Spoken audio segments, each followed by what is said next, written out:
लोग चले जाते हैं, यादें रह जाती हैं। ये डिश बचपन में हमारे दादी जी ने बहुत ज़्यादा बनाकर हम सभी परिवार वालों को बहुत ज़्यादा खिलाई है।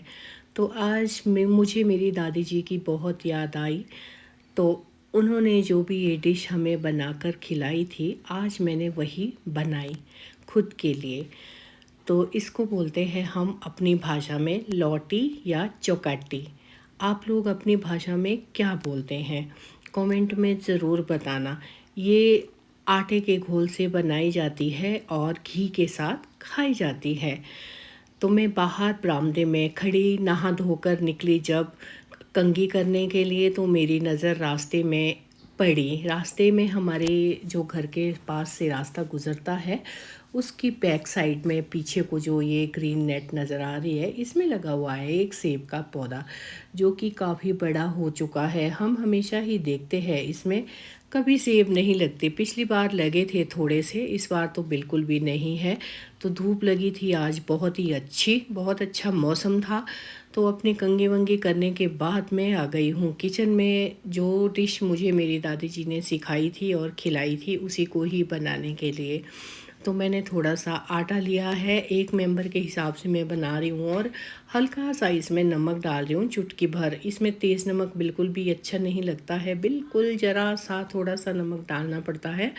और इसको ना हाथों की सहायता से ही घोलना पड़ता है। इतना घोलना पड़ता है कि इसमें गुठलियाँ ना रह जाए। तो मैंने थोड़ा थोड़ा पानी डाला और सभी आटे को इकट्ठा कर रही हूँ धीरे धीरे करके। ये लूज़ सा दिख रहा है ना आपको, तो इसको इससे भी ज़्यादा गीला करना है हम लोगों को। तो बस मैं इसको अपनी उंगलियों की सहायता से फेंट रही थी ताकि इसमें कोई भी गुठली ना रह जाए। तो ये डिश खाने में इतनी ज़्यादा अच्छी होती है ना।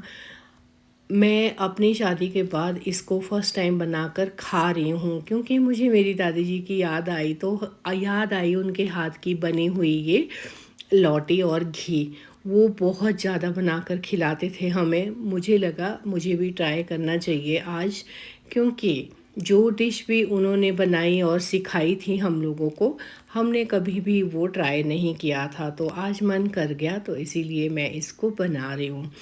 ये एकदम ताज़े ताज़े घी के साथ खाने में बहुत ही ज़्यादा स्वादिष्ट होती है और उतनी ही ज़्यादा हेल्दी भी होती है। तो लंच बनाने का आप सभी जानते हैं, मेरा बिल्कुल भी मन नहीं करता है जब मैं अकेले रहती हूँ, तो बस कुछ इसी तरह का पकाकर खाने का मन करता है। तो मैंने इसको अच्छी तरह से घोल दिया है।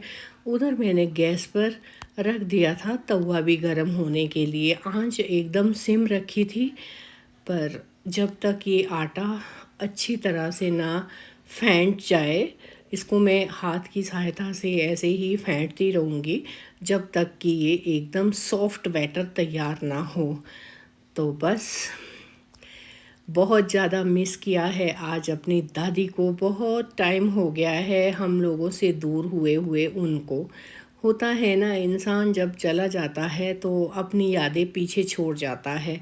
यादों को कभी हम लोग भुला नहीं सकते, अच्छी हो या बुरी।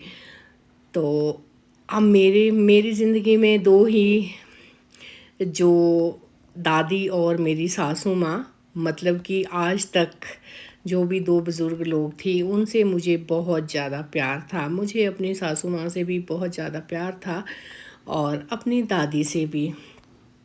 दादी से मिले हुए तो मुझे बहुत ज़्यादा टाइम हो गया था। अब तो वो भगवान के पास चले गए, अब तो कहाँ से ही मिलेंगे। बस आज सुबह सुबह ना जाने क्यों मुझे उनकी याद आ गई, और बहुत सारी चीज़ें ऐसी थी जो मैं याद कर रही थी बैठे बैठे। उनमें से एक चीज़ ये भी थी, मुझे लगा क्यों ना अपनी दादी की यादों को मैं आज ताज़ा करूं। जो भी उनकी बनाई और सिखाई हुई डिश थी हम लोगों को, आज मैं क्यों ना उसी को ही बना दूं। तो गैस ऑन कर दिया है मैंने। ये हाथ में मेरे नज़र आ रहा है, ये है एक कागज़ का टुकड़ा जिसको मैंने फ़ोल्ड कर दिया था। तो हमेशा ही मेरी दादी इसी तरह करके कागज़ के साथ घी लगाया करती थी गरम तवे पर, और उन्हीं की ही याद में आज मैंने भी वैसे वैसे किया जैसे जैसे वो करते थे। अब देखो आप, तवा गरम हो चुका है और इसी कागज़ की टुकड़े के सहायता से मैं इसमें घी लगाऊंगी। पहले कलछी से फेंटेंगे और हाथ से तो बहुत ज़्यादा फेंट लिया था और आप देख सकते हैं कितना फ्लोइंग बैटर बना है।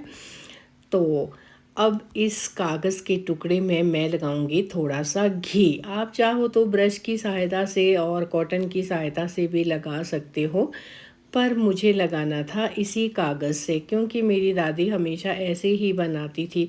ज़्यादा घी बिल्कुल भी नहीं डालना है तवे पर, बिल्कुल थोड़ा सा, ताकि ये चिपक ना जाए।